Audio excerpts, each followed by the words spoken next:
All right, hi guys, it's Allie here with Belle Therapy and Wellness, and this is hopefully going to be a very easy, simple talk today. So, for the inspiration for this video in particular, is I feel like there just has been this trend lately of seeing patients, seeing even friends and family over and over, and everyone's, like, I don't understand why this is happening to me, or I don't understand why this is happening to me, or I don't understand why this person can do this type of exercise and it doesn't seem to work for me, or I haven't had kids, why am I having these pelvic floor problems? And it's been one of those moments where I'm having the conversation so much to where there's probably a lot of women in the world who need to hear this, and I think this is an important life lesson that is not taught in our anywhere in our education, and parents don't know to talk to their kids about this. This has been such a up and coming topic about health and holistic wellness that our parents, and even our parents of my generation, like, didn't know how to explain this. But something that I really wanted to talk about was how every single person's body is different. So what I mean by that is, like in school, I read an anatomy book. That's how I fundamentally learn how the human body works, right? But then, part of PT school was really cool. We got to go into a cadaver lab, and, all of my classmates, like, we were in different groups and we got to cut open dead bodies, and it's absolutely fascinating to get to see the little differences, like the little nuances that you would see from person to person in that room. Like, none of it was 100% perfect, if that makes sense. Like, I don't believe everybody's anatomy is necessarily 100% what we think it is.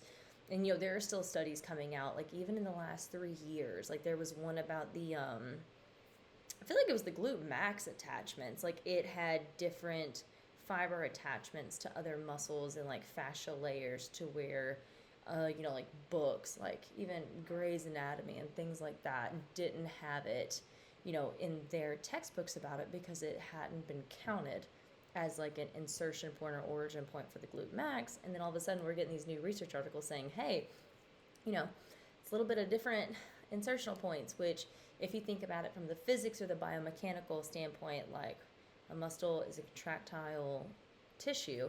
It starts at A, attaches at B, it shortens to contract. It's going to move those two body parts and create an action. So if we think about origin and insertion being in different places among the body, then it might change how we think about exercise and, how the body rehabs and functions, and even with sports performance. So all of that to say is that nobody's body is exactly like someone else's. If you want a real life example from even me, and this is a silly example, I'm aware, but it's kind of like the example that I use in the clinic is on this hand. This is where I jammed my finger doing who knows what, because I didn't play basketball, obviously. I was never very good at basketball. But like, I can extend this pinky completely straight. Let's see what I got here. I got nothing on this side. I can push it up. It will not hold.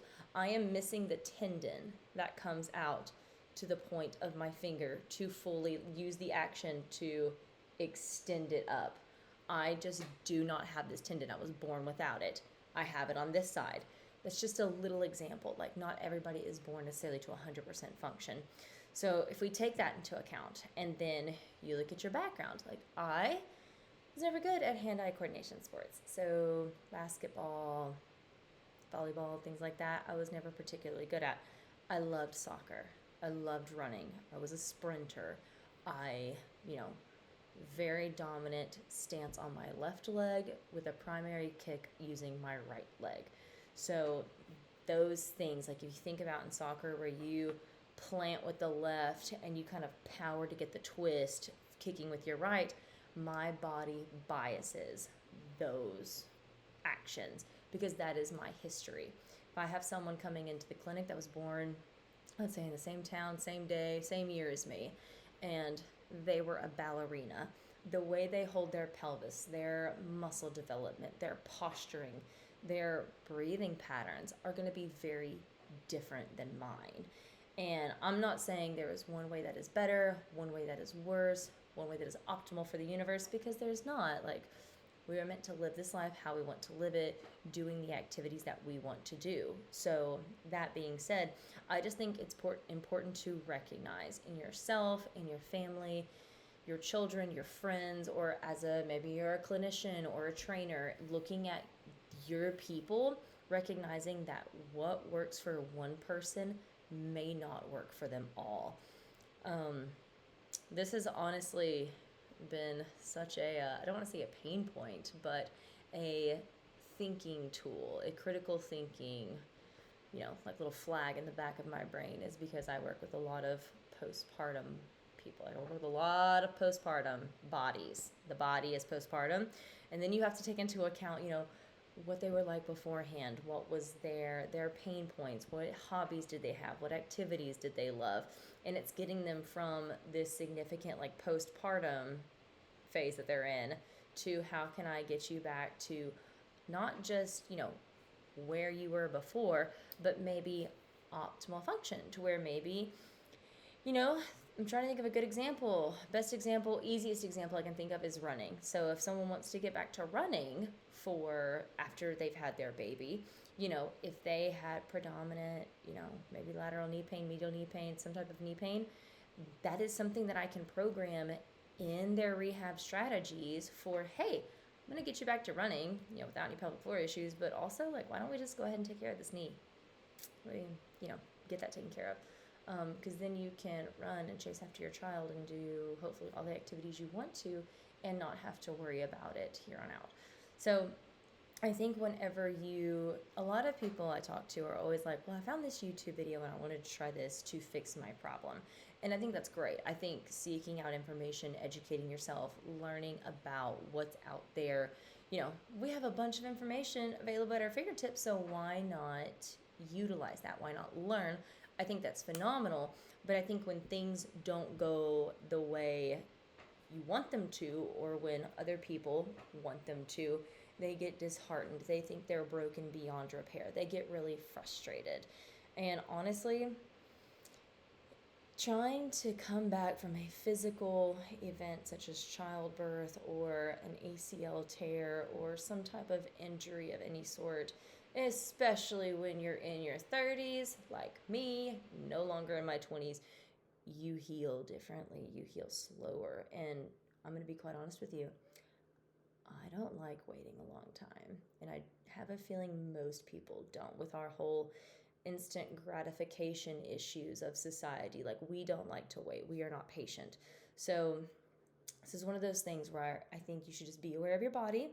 Be aware that your body posturing may not be like the person in the YouTube video in front of you or in the Instagram post or the TikTok, whatever. So take that into account, like take that into your mindset. Look at the information they are trying to share and think, okay, can I feel this in the muscles that they are describing to me? Is the action of which I'm trying to do, the exercise, is it working? Is it exactly like what they're showing? And if they're asking you to tune into your glutes and all you feel is your quads, obviously something's not occurring correctly. So I think those are good things just to think about versus watching something on a screen, following the motions, and then it not getting you to the goals that you want to achieve. So thank you for coming to my TED Talk. I really appreciate that. Please like the video if you learned something new. I hope you take this information and just apply it to the rest of the videos that you watch. And if you have any specific questions, have any problems you would like to see discussed or learn more about, let me know in the comments below. Thank you. Bye.